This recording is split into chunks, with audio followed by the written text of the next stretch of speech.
What is happening? Welcome to the Plus Pitch Podcast, a morning pitching podcast from pitcherlist.com. My name is Nick Pollack. Today is June 23rd, and yes, we are going to talk about baseball. Oh my gosh, what is this miraculous, wonderful game that we play?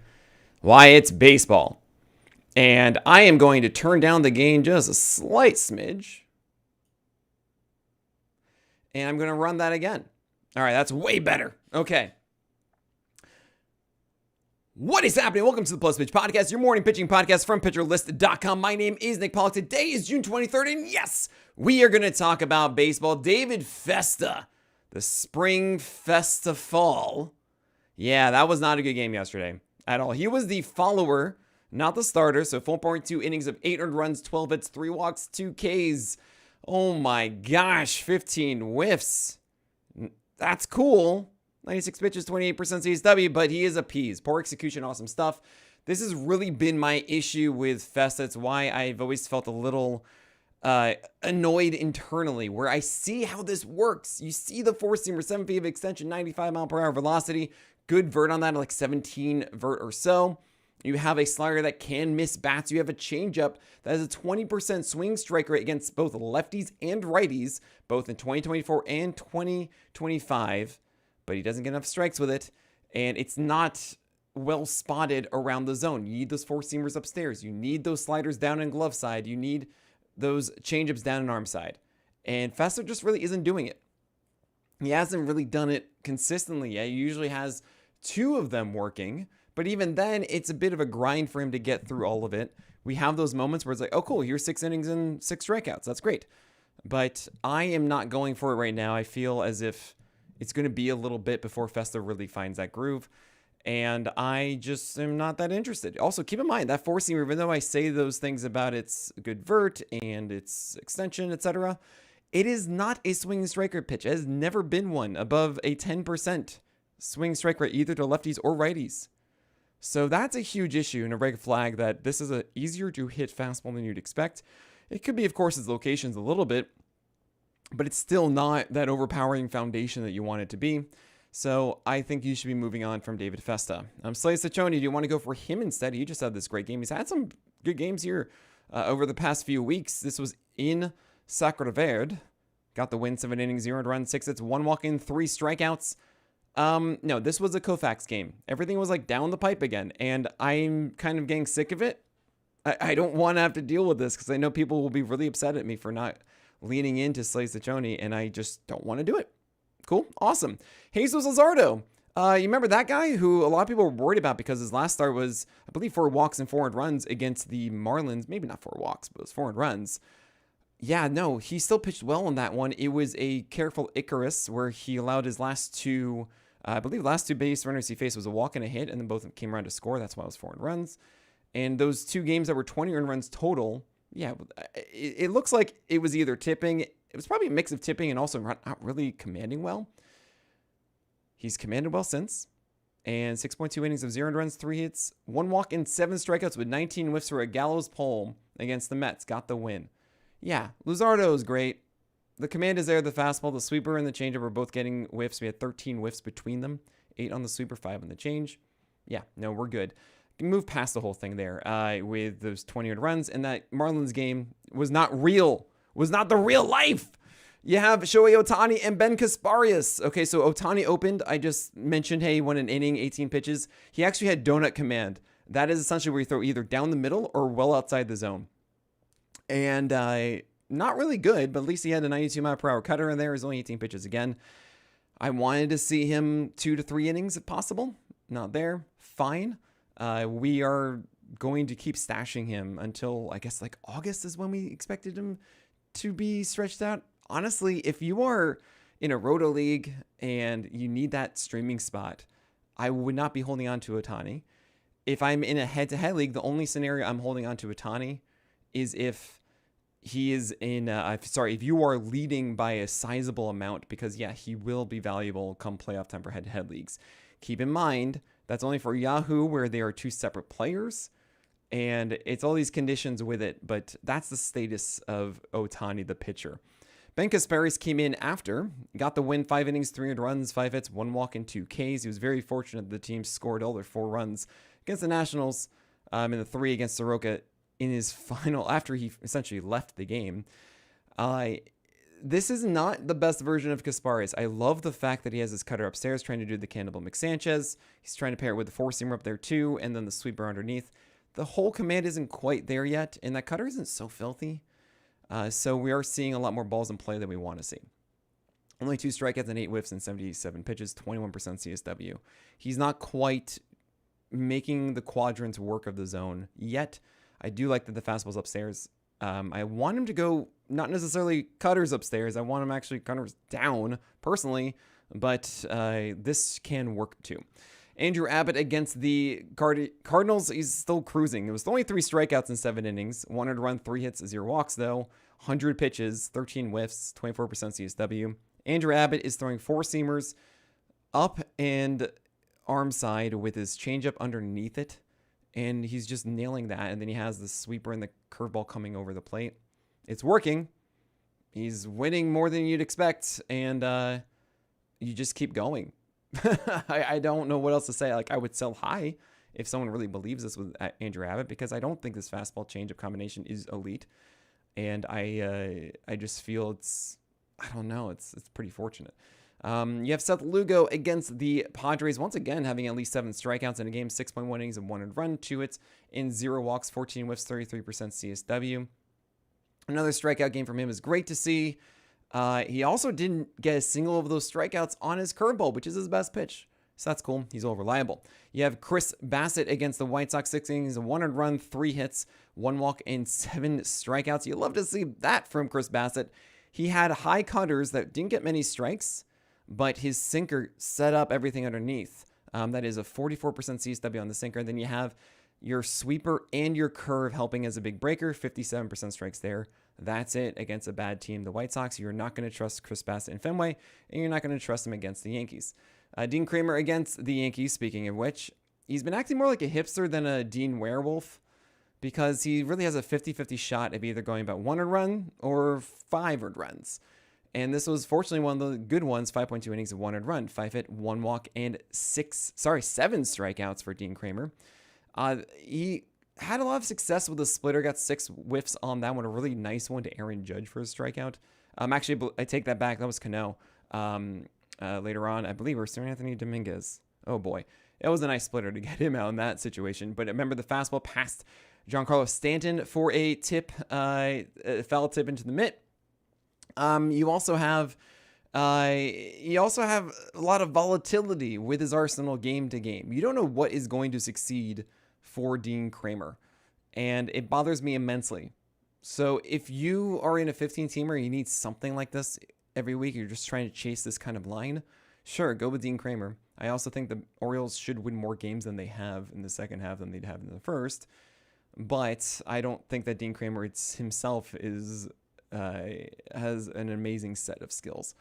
You have Zach Littell, speaking of lack of skills but success, he went against the Tigers, 5 innings of 1 earned run, 4 hits, 0 walks, and 5 strikeouts. That's another productive game. A King Cole with 43% CSW. He pitched just under 70 pitches here at 15 whiffs. How does Littell do it? It's sliders, which are dancing with a disco over the plate, and then splitters as well. He has a 3.12 ERA and a 107 WHIP since April 16th, his last 13 starts. And also a 16% strikeout rate. I actually looked this up. Who is the closest comp for a full season of this? It's Wade Miley is the only one I could find with a sub 350 ERA and a sub 115 WHIP with a sub 18% strikeout rate for a full year in the last 10 years. And that was in 2023. Okay, you can't buy that. You really, really can't buy that Zach Littell's going to do this. So, yeah, that's where I'm at with it. You can kind of treat it similarly. No, you really can't. I mean, you can say that Miley's changeup is the splitter from Littell, and then Miley's cutter is the slider. But even that, it's a lefty instead of a righty. This whole thing just doesn't really add up to me. And if you want to keep going with it, you can.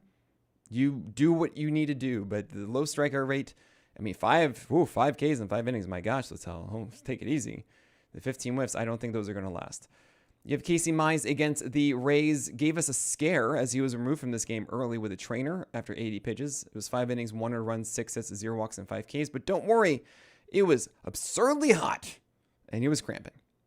Okay, so we're good. I did not like, though, is the fact that his big curve is kind of It was 50% strikes, a lot of wasted pitches on it. He had 3 whiffs, which are fine. He didn't have good four-seamer command at all, too. He did get more help from the slider than we normally get, which is also good, though. You also have splitters in the zone that did enough. So fine. Casey Mize, I'm just going to say, like, look, it was really hot. Everything's okay. We're going to keep moving on against the Twins and the Guardians. Randy Vasquez against the Royals, my gosh. 7 innings, 2 runs, 5 hits, 2 walks, and 2 strikeouts. He can't keep getting away with this. You know, and I just don't think that he has a good enough approach and arsenal to make this work for fantasy managers. For the Padres, he's been incredible. And I can't give him enough praise for how he saved this rotation throughout the year. But for your fantasy teams, this cannot last. It really cannot. Adrian Hauser went against the Jays, 6.1 innings of 2 runs, 7 hits, 3 walks, and 4 strikeouts. That's 6 frames. That's a quality start. You love that. We saw 7 over 36 whiffs on changeups plus curves, which is kind of interesting because you normally see this as a sinker and a four-seamer kind of focus, and the four-seamer was really on vacation. This was more of the sinker doing stuff. He gets the Giants next. If you really are desperate for a quality start, maybe that can work. The Giants with Devers are a little bit better, though. We have other guys to talk about. That Giants game against the Red Sox with Giolito and Robbie Ray, Will Warren, and many others. Sandy Alcantara. What are we doing with Michael Soroka now? We can talk about all of that after this break. We have Will Warren with the Yankees against the Orioles. And I do want to mention, we are actually going to be watching the Yankees on playback as Chase Burns goes against the Yankees for his MLB debut on Tuesday night. We're also doing Jacob Misiorowski versus Paul Skeens at 2 p.m. Eastern Time on Wednesday, which is going to be such a fun matchup.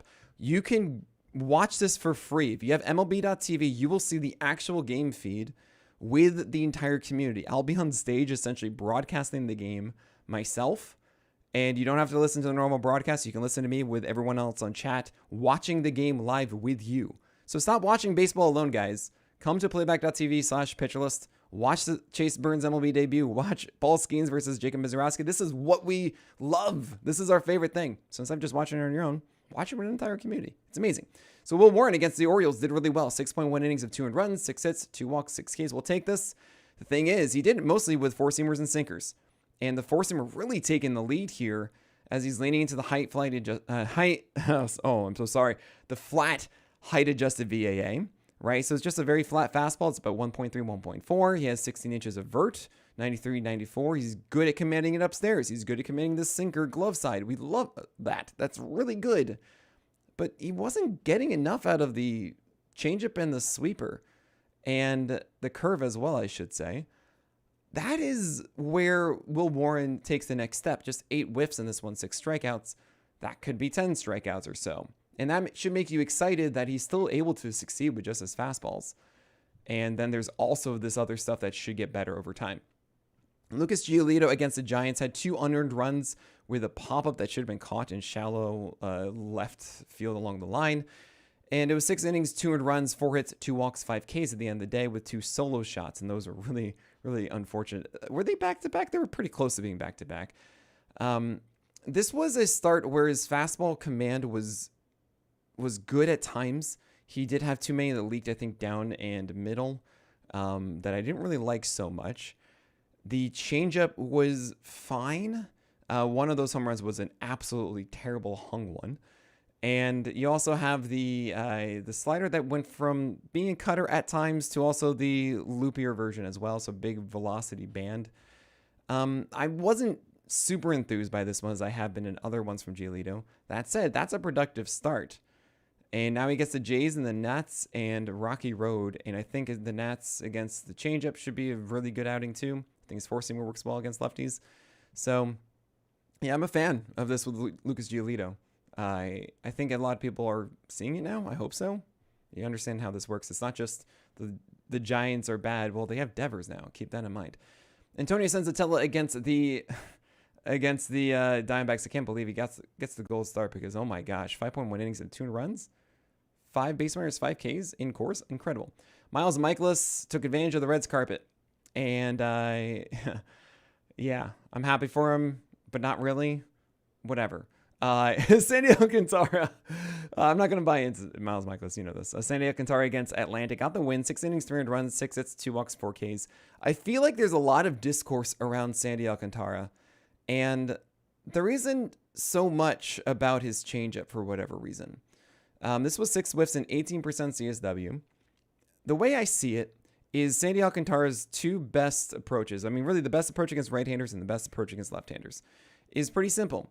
You throw your 4-seamers hard and generally upstairs and inside, right, to right-handers. That's how he would get those quick outs before. He had O swings well above 30% on the sinkers. That was what happened there. Then you have some sliders, you have some changeups against righty and righty too. But really, that is the main focus. Okay, get that inside, get that upstairs, make sure it's not too much over the plate. Then against the lefties, the changeup was a game changer for Alcantara. That was the pitch down and away to lefties, just endlessly, so difficult. He would then throw some fastballs around there as well. But that's really the main element of Alcantara. And here's the thing. Yesterday was sinkers away to lefties. 4-seamers kind of over the plate. And the changeup is still not it. 0 over 14 whiffs with just 50% strikes on the changeup is just not that. It was better 4-seamer coming as close to the edges, but it's not really inside to right-handers. And the slider actually was good where it earned him strikes over the plate and they get damaged a lot. That's a big deal. But I am waiting for the changeup to reappear. That was the real trump card, the major thing that turned Sandy into a stud. And I'm still waiting for it. So I imagine he'll get there eventually. He's going to be on a different team at some point. He has to be. And I hope it works out. You have Michael Soroka going 5 innings of shutout ball. Pretty much just incredible with... it was fantastic. And then a careful Icarus against the Dodgers. Oh, no. 10 strikeouts in this one. 5.1 innings of 300 runs, 2 hits, 2 walks, and 10 strikeouts, 15 whiffs, 29% CSW, 85 pitches. That's great. I can't believe he struck out Edman with that curve. Whatever. The Angels and Red Sox and Cardinals are up next. I think we're fine with that. I'm not saying that Soroka is fixed, though. The changeup is still coming along. How good is that curve? And his fastballs are not really elite or anything. So I'm happy this one worked out really well. It's kind of amazing. But I'm not totally sold about it. I think he got away with some pitches down the middle, too, for those strikeouts. You have Bailey Falter against the Rangers. He's not on the Rays yet, so not there yet. No, 5 walks and just 1 strikeout. How am I supposed to butter my bread with that? 5.1 innings of 300 runs and 6 hits to go with that. You got to win. I guess that's nice. But, yeah, I think the best version of Falter I've seen is 4-seamer and curve. And this was 4-seamer and splitter, and the 4-seamer was not up. Oh, boy. Robbie Ray opposite Lucas Giolito. 5 innings of 300 runs, 8 hits, 1 walk, and 7 Ks. He allowed a 2-run shot. He also pitched pretty well. 16 whiffs, 34% CSW. We'll take this. Except that the ratios weren't there. Unfortunate. I'm not going to remove his ace. He's going to ace label. He gets the White Sox next. I mean, he should do well there. I'll judge him against the Diamondbacks because I actually do think this was a good version of Ray. It wasn't the 60% plus fastballs. It was under 40%, and he utilized his pitches well. The changeup wasn't a major factor, and maybe that is a thing to look out for, but no, we should like this about Robbie Ray. JP Sears, 5 innings, 300 runs, 7 hits, 2 walks, and 5 Ks. I like the fact that he's working on pitch separation, trying to keep the 4-seamer up, trying to work in the changeup and the sweeper effectively. But this wasn't the one for him, and now he gets the Yankees. But I'm curious how this is going to play out. He will get the Giants on July 4th, but are we going to like that by then? I don't know. Kyle Hendricks wasn't very good against the Astros. He didn't get 7 Ks because, yeah, that's not supposed to be what happens. You have Jack Leiter, otherwise known as Jack Zippo, acting like a Pease like David Festa. 4 innings, 300 runs, 5 hits, 2 walks, and 2 Ks against the Pirates. Pease stands for poor execution, awesome stuff. And I'm just sick and tired of waiting for Jack Leiter to just click in. And even when he does, is it going to stay there? I don't know. He might be a post-type 2026 guy that we take later on, and we convince ourselves it's going to be good and make good decisions, and we won't.